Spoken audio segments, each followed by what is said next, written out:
भाइयों बहनों साथियों, इतिहास एक ऐसी चीज़ है, इसमें बहुत कम लोग सही इतिहास लिख पाते हैं। एक मशहूर इतिहासकार ने लिखा था कि इतिहास एक प्रवंचना है और इतिहास हमेशा एक अभिजात के सोच से लिखा जाता है, जो संभ्रांतवादी सोच है उससे लिखा जाता है। किसी भी समाज में जो उच्च वर्ग होता है उसको केंद्र में रखकर, उसके नेताओं को केंद्र में रख करके इतिहास लिखा जाता है। और ये है, इसी सोच के कारण हमारा इतिहास, हमारा ही नहीं, ये मुद्दा कोई हमारा नहीं है, ये भारत के समाज की लगभग 5-6 हजार जो कबीले हैं, जातियां हैं, ये उन सब का मुद्दा है।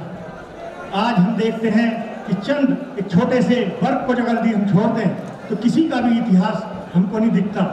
समाज के आज देखिए, जाट, गुर्जर, अहीर, लोधे, कुर्मी, आपके लुहार, बढ़ी, कुम्हार, भील, मुंडा, संथाल, सभी लोग आज हम देखते हैं अपने इतिहास में जगह ढूंढ रहे हैं। कहीं ना कहीं एक सम्मानजनक पहचान के लिए लोग संघर्ष कर रहे हैं।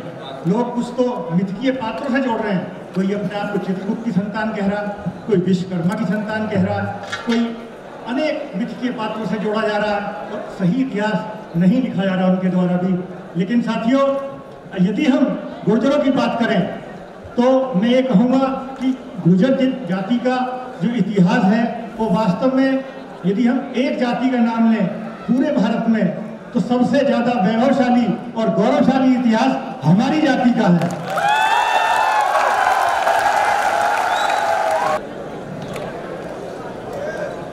साथियों, गुर्जर शब्द का जो प्रमाण है वो 7वीं शताब्दी से विशेष रूप से मिलते हैं। हम जब देखते हैं कि जो राजस्थान है आज का, वो गुर्जर देश कहलाता है।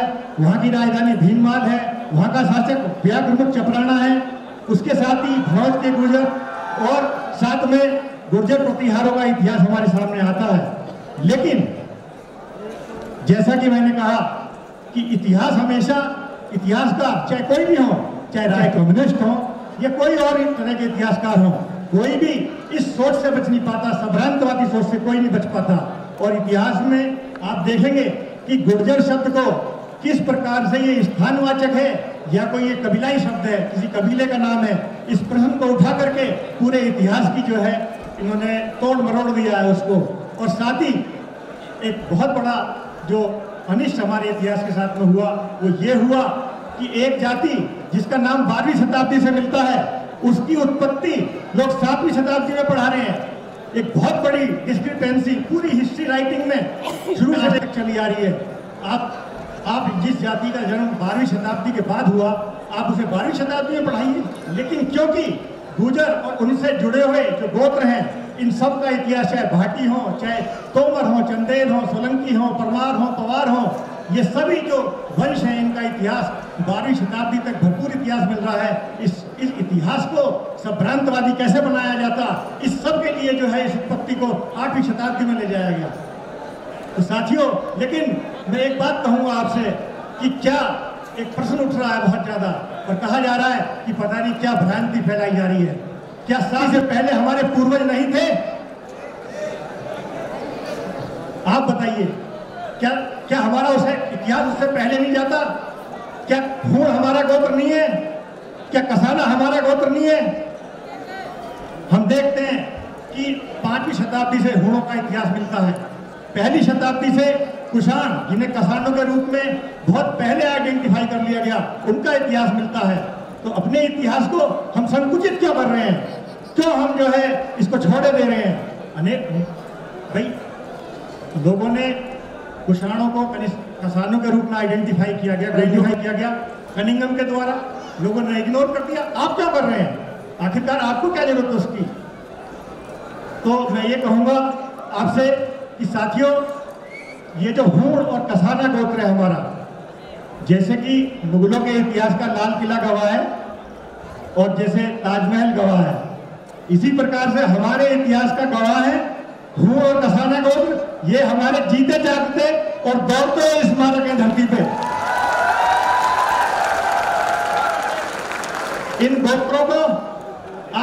कहते हैं कि साहब कसाना से क्या होगा? कसाना अफगानिस्तान से लेकर के और महाराष्ट्र तक मिल रहा है। गोत्र पूरा सबसे बड़ा गोत्र है। आप इसकी आप अपेक्षा कैसे कर सकते हैं? तो साथियों, जो ये इतिहास में जो पूर्वाग्रह हुआ, ये और आपने सुना होगा, अक्सर लोग मीटिंगों में जाते होंगे, किताबें पढ़ते होंगे, लोग कहते हैं इस देश में शक आए, कुषाण आए, हूण आए, सब विलीन कर लिए ले गए, सब पचा दिए गए। कहाँ पचा दिए गए आप मुझे बताइए? कसाना घूम रहे हैं, हूण घूम रहे हैं, कहाँ पच गए भाई? अरे गूंज रहे, पेट में दर्द कर देंगे, पचाने की कोशिश करोगे तो। ये जो अब प्रश्न आता है कि भाई कनिष्क, आखिरकार कनिष्क क्या है? जब ये बात की जाती है कि हम पचा गए लोगों को, तो कहीं ना कहीं एक बात होती है कि वो केवल हमारी पहचान से हमको अलग नहीं कर रहे हैं, वो हमारे इतिहास को भी खत्म कर रहे हैं। इसलिए जरूरी ये है कि हम ये बताएं कि क्या योगदान है कुषाणों का, क्या योगदान है हुनों का, क्या योगदान है प्रतिहारों का, इसको हमें बताना होगा। तो साथियों, ये जो कनिष्क, हमारे कनिष्क कौन है? जहाँ तक कनिष्क की बात है तो पहली जो मैं लाइन कहूंगा, कनिष्क पूर्वज है, कनिष्क हमारा बाबा है। और मैं आपसे चाहूंगा एक बार जोरदार बाबा कनिष्क, बाबा कनिष्क। कनिष्क वो सम्राट है जिसका साम्राज्य काला सागर से लेकर के और उड़ीसा तक था। चीन में आपका जो तारिम बेसिन है, वहां से लेकर के आपका महाराष्ट्र तक था। इतने बड़े साम्राज्य में वो शासन करता था। और जो सिल्क रूट, जो पुराना सबसे व्यापारिक मार्ग है, उसको उसने विकसित किया था। और उसकी बदौलत इस देश के अंदर इतना सोना चांदी सब कुछ आया कि भारत जो सोने की चिड़िया कहलाता है, वो कनिष्क की देन है। कनिष्क ने उसके समय में 60 नए नगर बसे, सोने के सिक्के पहली बार भारत के अंदर चले। और जिस आयुर्वेद की हम बात करते हैं, उसके सबसे बड़े जो मनीषी हैं, आचार्य चरक और आचार्य सूश्रत, दोनों उसके दरबार में होते थे। और जो जिस हम एक आर्ट ऑफ लिविंग की बात करते हैं, जब मध्यम मार्ग की बात करते हैं, हम ये कहते हैं कि भारत ने दुनिया को जीना सिखाया, मध्यम मार्ग सिखाया। उस मध्यम मार्ग का जो प्रतिपादक था नागार्जुन, इतना बड़ा दार्शनिक कनिष्क होता था वो। और ये जो आप सुनते होंगे ध्यान और समाधि का मोक्ष मार्ग, जो दुनिया में भारत की पहचान है, इस मोक्ष मार्ग को पूरी दुनिया के सामने महायान के जो प्रचार से पूरी दुनिया में कनिष्क ले गया।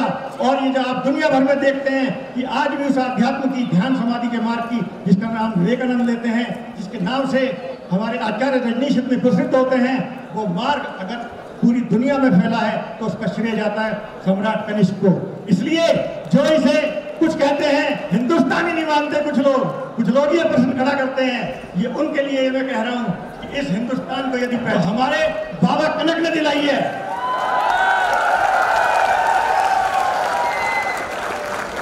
थोड़ी सी बात, एक प्रश्न आता है 22 मार्च का कि भाई 22 मार्च क्या है?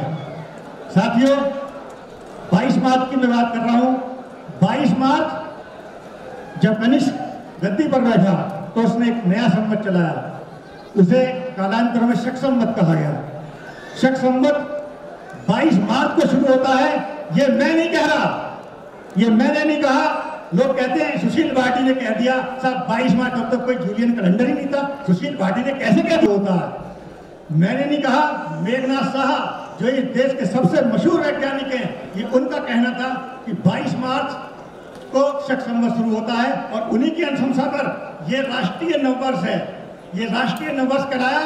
और मैं आपको आज बताना चाह रहा हूं कि आज राष्ट्रीय नववर्ष भी है, तो आप सबको राष्ट्रीय नववर्ष की भी बहुत बहुत शुभकामनाएं। इस राष्ट्रीय नववर्ष को देने वाला और कोई नहीं, हमारा पूर्वज कनक था।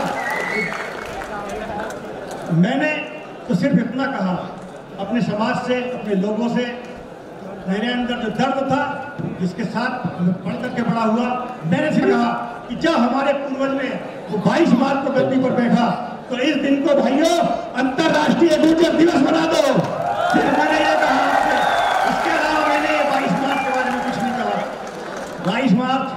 22 मार्च साथियों, 22 मार्च जो है वो वास्तव में एक प्रयास है हमें अपने इतिहास से जुड़ने का, दोबारा से अपनी पहचान को स्थापित करने का, एक परंपरा जो एकता की हम दुनिया के सामने रखना चाहते हैं।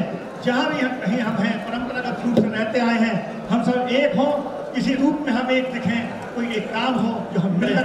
जम्मू कश्मीर से आए हमारे भाइयों से मैं कहूँगा, मुझे खुशी होगी कि यदि आप एक बहुत बड़ा जलसा कश्मीर में करें और हम सब वहाँ आए। बहुत बड़ी हमारी आधी आबादी आज मुस्लिम में हो गई है। मैं चाहूँगा कि आप पीछे ना रहें, आप आगे आएँ। थोड़ी सी बात मैं करूँगा जो एक आजकल हमारा लोगो है। हमारा लोगो ये वास्तव में सम्राट कनिष्क का जो शाही निशान है, ये वो है।